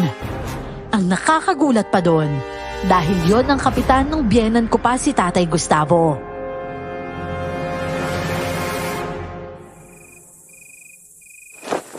Ano babe? Patay na ba siya? Hindi ba kayo makukulong nito? Matutunaw rin siya kapag nasinaga ng araw bukas ng umaga. Magiging abo yan. Kaya wala tayong maipapakitang patay sa iba. Marco? Mahal, salamat at nakita pa kita. Buti na lang at hindi ka niya pinatay. Hindi niya magagaya ang pagkatao ko kung pinatay niya ako. Kamusta ka na? Bakit ganyan yung itsura mo? Akala ko talaga nagbago ka na eh. Hindi pala ikaw yun. At saka, nga pala, si Benji, yung ex ko. Ano? Tapos, ito yung asawa niya si Belia. Tapos mga biyena niya si Tatay Digol at saka si Nanay Betang. At yung bayaw niya si Alex. Anak nila to si Regan. Relax ka lang, may asawa at anak na siya. Ah, kala ko